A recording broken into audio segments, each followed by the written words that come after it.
Música, por favor.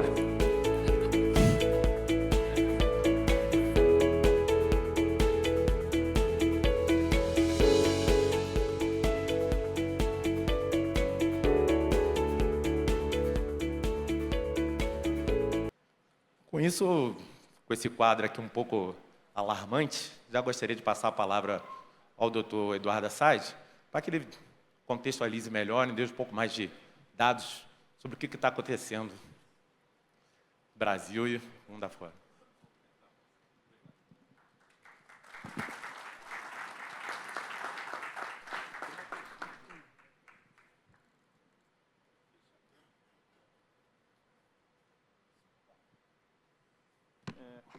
Boa tarde a todos. Queria primeiramente agradecer o convite, esse honroso convite que foi feito. É um prazer estar aqui. De vez em quando, eu esbarro nos congressos da ALASA e começou lá para 1997, 98, em Buenos Aires, não lembro mais, onde a gente apresentou pela primeira vez o que a presidente da Embrapa falou aqui. A gente apresentou o ZARC, o Zoneamento Agrícola de Risco Climático, como um instrumento importante para ajudar no seguro rural. E eu lembro que, na época que isso foi feito, o ministro da Agricultura era um banqueiro, e ele, quando viu isso, ele falou assim: vocês estão salvando o seguro rural brasileiro. Eu falei: ó, tomara, tomara que a gente consiga. Mas a gente viu que, de lá para cá, os avanços foram poucos, mas pelo menos um instrumento foi colocado na mesa para que se pudesse discutir. Aqui, na verdade, o que eu vou tentar mostrar para vocês, esses desafios na agricultura e as perspectivas que nós temos pela frente, e como é que aponta aqui, hein? Talvez eu tenha que pedir ajuda. Na verdade, cadê o... Hein? Como é que eu quero acionar um? Qual? Estava funcionando. É sempre assim, gente. É sempre assim. Aqui, na verdade, assim que eu vou falando. Tá. Assim que funcionar, vou mostrar para vocês. Isso aqui é para mostrar para vocês essa relação entre as emissões de CO2 e o aumento de temperatura. Durante os últimos 35 anos, em todo o caminho, em todo lugar que a gente vai mostrando essas coisas, sempre se ouviu, principalmente dos negacionistas, que não existe relação entre CO2 e aumento de temperatura. Isso é muito difícil para quem estuda física, estuda meteorologia, mostrar, olha, é preciso mostrar que essa relação existe.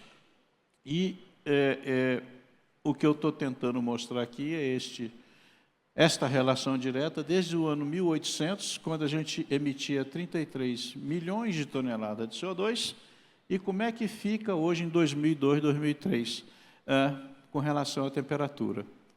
Este aumento é muito evidente, é muito claro, e ficou cada vez mais notório que este aumento de temperatura provocado na agricultura, principalmente pelos gases de efeito estufa que foram citados aqui, foram comprovados... Qual que é que eu aperto? Esse? Aqui. Mas não está indo, não. Pedi para testar e não deu certo. Pronto. Então, aqui aparece o aumento da temperatura. Vocês estão vendo o aumento da temperatura e vocês estão vendo o aumento do CO2. A origem desses dados vem de diversos grupos no mundo inteiro que fazem esses estudos e estão mostrando que já em 1835, 36, nós tínhamos 110 milhões de toneladas de CO2, a temperatura já estava próximo de 1 grau e, se a gente conseguir avançar um pouco mais rápido, vocês vão ver, já em 57, 58, essa medição começou a ser muito mais precisa em termos de temperatura e CO2, e a gente, não podemos atingir 1 grau. Não podemos atingir 1 grau. Na verdade, os acordos que foram feitos, principalmente o Acordo de Paris, é para evitar que a gente chegasse a 1,5 graus. A notícia ruim é que nós já ultrapassamos 1,5 graus. Tá? A notícia pior ainda é quando é que nós vamos atingir 2 graus. Do ponto de vista de fisiologia de planta, a gente sabe muito bem que até 1,5 graus a ciência conhece bem as reações que podem acontecer com as plantas, mas a partir de 2 graus o conhecimento é limitado. Então, a gente precisa expandir mais isso e verificar o que pode ser feito. E vocês estão vendo aqui do lado direito como que essas emissões foram aumentando absurdamente. Então, hoje nós estamos numa luta muito forte para baixar as emissões. A única maneira que nós temos de parar com essa coisa é se a gente baixar essas emissões. Tá? E não estamos baixando. Essa também é uma notícia ruim. As emissões não estão baixando. Tá? Quando a gente avança um pouco mais, eu vou avançar para a gente poder tentar entender como é que a gente explica isso. Existe, no caso, um forte componente no continente, mas o principal regulador desse aumento de temperatura é a superfície do mar. Então, quando vocês veem aqui em azul, é a temperatura do mar em 2023, e quando vocês veem em vermelho, é o que a gente conseguiu observar em 2024. Eu não fechei o gráfico todo, mas ele fica acima de 2023.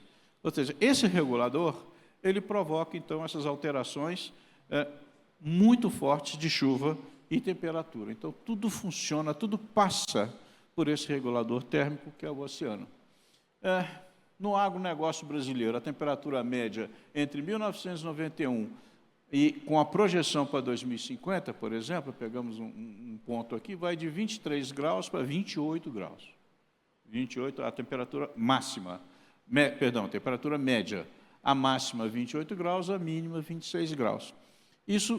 Nós temos isso observado e simulado para os 5.600 municípios brasileiros.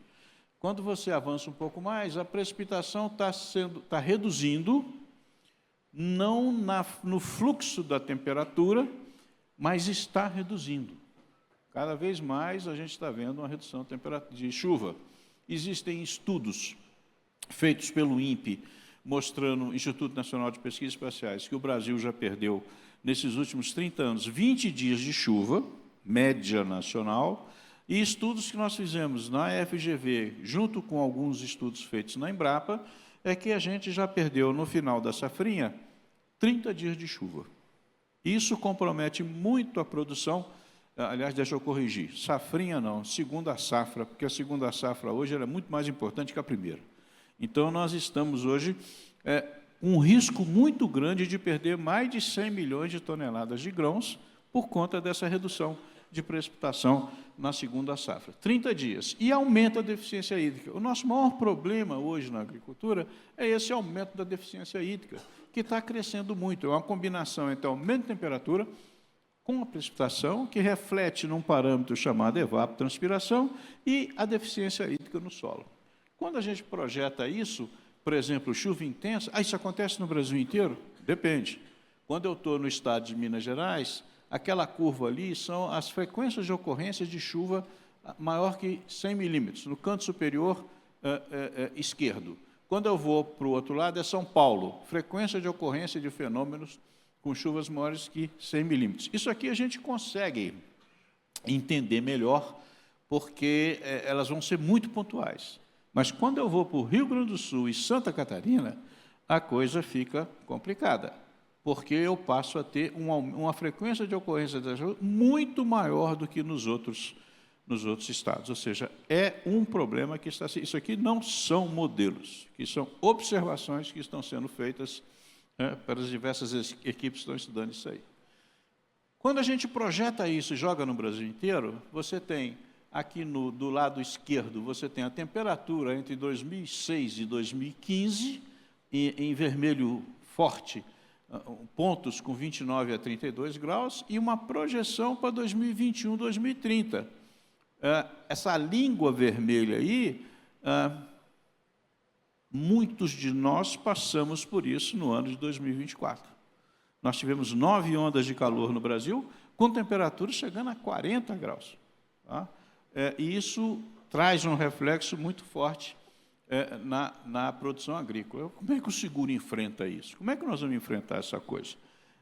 Aqui a deficiência hídrica se expandindo, começando ali no item, na figura A, entre 1986 a 2015, foi um período que nós pegamos para representar a normal climatológica no país, e depois embaixo o aumento da deficiência hídrica. O caso da soja, a produção de soja, ele vai estar intimamente relacionado com essa deficiência hídrica. Tá? A temperatura faz um estrago danado, mas a deficiência hídrica é o maior vetor de redução de produtividade da soja. Tá? Quando a gente vê uma projeção também, aqui já é modelo, em 2014 nós fizemos uma projeção para ver o que aconteceria com a soja no ano de 1990, 2025, 2055, 2065. Se nós não fizermos nada, se a gente mantiver o sistema de produção que nós temos hoje, se nós não adotarmos nenhuma medida de mitigação ou de mudança no modelo de produção, a gente vai ter um problema com a soja. As áreas de baixo risco de produção de soja. Tá? Isso foi feito, começou em 2007, depois 2007, 2014, 2020 e 2023 nós estamos ressimulando. Essas coisas são mantidas o tempo todo. Isso aqui também não é modelo, isso é o que aconteceu no Rio Grande do Sul entre 2011 e 2022. Eu não quis botar 2023, 2024 para não parecer que eu sou um cavaleiro do apocalipse. Mas tudo que não é verde são regiões onde nós tivemos perdas de produtividade, por seca ou, aqui, principalmente por conta de seca.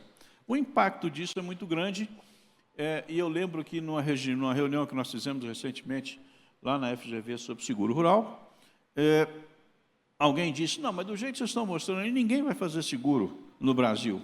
Né? Não, não é bem assim. As seguradoras que não estão querendo fazer seguro, nessa região é muito arriscado. Do jeito que está sendo produzido, é muito arriscado. Tem solução? Tem solução. Precisamos mudar o sistema de produção, senão não vai dar certo. Isso aqui, por exemplo, é o milho segunda safra, que a gente está aprofundando o estudo, onde aparece aqui em 2021, 2030. As manchas em verde são as manchas onde você tem milho segunda safra com baixo risco. E o que está em marrom são a deficiência hídrica indo de baixo déficit hídrico até alto déficit hídrico. Nós temos pouca região de baixo risco do milho safrinha dentro dessas áreas de deficiência hídrica elevada. Mas, à medida que a gente avança, vocês estão vendo que várias regiões que produzem o milho segunda safra passam a ser incorporadas nessa região, nessa área de milho, nessa área de deficiência hídrica elevada. Alguma coisa precisa ser feita. E, considerando que nós estamos perdendo 30 dias de chuva no ciclo todo, a gente precisa olhar isso com muito mais cuidado para manter... São mais de 100 milhões de toneladas de grãos que nós temos nessa situação aqui. O que fazer? Quando a gente fala em mudar o sistema de produção, nós estamos falando em algo parecido com isso aqui. Hoje, quando você produz soja solteira, você está usando 42% do tempo da fazenda, do tempo útil da fazenda. Os outros 58%, você está emitindo gás de efeito estufa, solo descoberto. Quando eu junto o milho, eu estou usando 50% do tempo. O milho tem um ciclo maior. Os outros 50%, eu estou emitindo gás de efeito estufa. Quando eu junto milho com soja com milho, que internacionalmente é conhecido como double crop, né, você está usando 80% do tempo. Isso é um ganho brasileiro, é um benefício que nós temos no Brasil, que só o Brasil tem. Você mostra isso na China, o pessoal não acredita. Nos Estados Unidos, você mostra, o pessoal não acredita, porque eles têm um inverno rigoroso e eles não têm tempo, eles não podem plantar no inverno. A gente tem condição de plantar no inverno se mantiver esse sistema e usando essa água que cai nesse período. Aí aparece alguém e fala assim, nossa, e a pecuária? Olha, se você botar soja, milho e pecuária, você vai usar 92% do seu tempo. E aqui, esse experimento, a presidente da Embrapa falou isso hoje, esse primeiro experimento a gente montou em 1996. Em 1996, nós começamos olha, dá jogo, e a gente, numa mesma área, eu saio de 3.200 quilos de soja por hectare e chego a 10.000 quilos de grãos por hectare e mais 7 arroba de carne.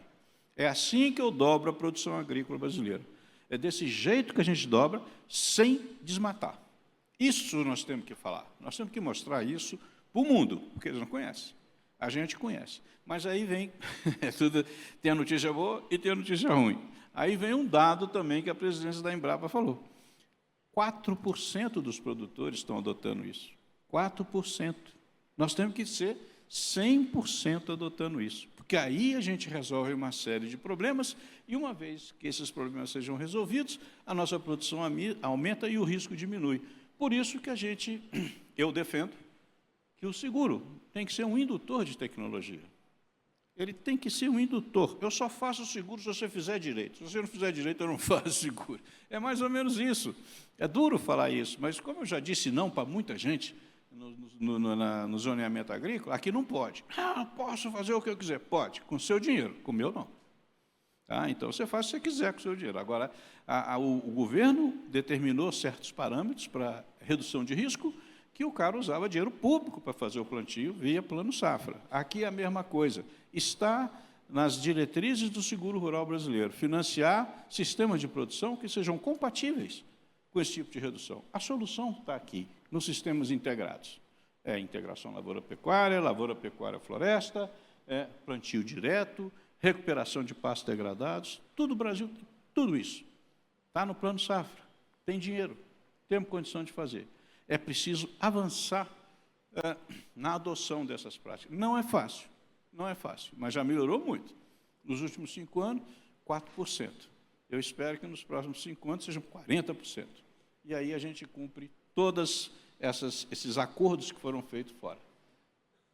Quando eu boto a braquiária nessa história, é uma coisa bastante interessante, porque a raiz aprofunda. A solução para você fugir das perdas está no aprofundamento de raiz. Então, aqui nesse slide do meio, eu tenho a raiz, o que está ali é milho e soja. Tá? Então, essa é a densidade de raiz que eu tenho ali. Quando eu boto braquiária, aquilo ali é a densidade de raízes que ficou no solo e que bota essa raiz lá embaixo. Aqui eu tenho água e eu tenho principalmente carbono. Este é o carbono, não tem ninguém contando lorota. O carbono está aqui. É aqui que a gente tem que incentivar. Eu preconizo, e vou morrer falando isso, sistemas integrados. Salvação da lavoura no Brasil e um ganho extraordinário no mercado internacional são sistemas integrados. Se a gente fizer isso, a gente ganha o jogo. Isso aqui, gente, isso aqui levou 8 anos para chegar lá. Areia, era um solo com areia. Esse produtor aqui, ele não perde na seca, está sempre verde, não há perda por seca. É isso que a gente tem que tentar fazer. Esses são estudos que a Embrapa fez no passado, mostrando o que você ganha com raiz quando você aprofunda o seu sistema. Então, todos esses sistemas não ficam na superfície, eles vão a mais de meio metro, 1 metro de profundidade. Como a nossa agricultura é de sequeiro, nós temos ali um volume de solo muito mais explorado com essas raízes. Isso é conhecido, é uma coisa conhecida. Eu falei, desde 96 que a gente tem esse tipo de tecnologia disponível. Finalmente, se a gente adotar tudo isso, e a gente tem avançado nisso, o que acontece? No clima local, a precipitação continua alta, a umidade do ar máximo aumenta, a umidade mínima aumenta, ou seja, os problemas de seca não ficam tão evidentes. A temperatura máxima cai, a temperatura média cai, a temperatura mínima cai, e você passa a ter uma situação mais amena para você poder trabalhar. A história de ambiência animal também melhora, nós não vamos ter óbitos, principalmente de bovinos, por conta de temperaturas elevadas, você conserva a biodiversidade. Aqui, doenças de planta é um pouco uma solução do cientista, né? Não, vai resolver o problema de doenças de planta. Não, não é bem assim. Ameniza, mas aqui tem um buraco muito grande de pesquisa que nós temos que avançar.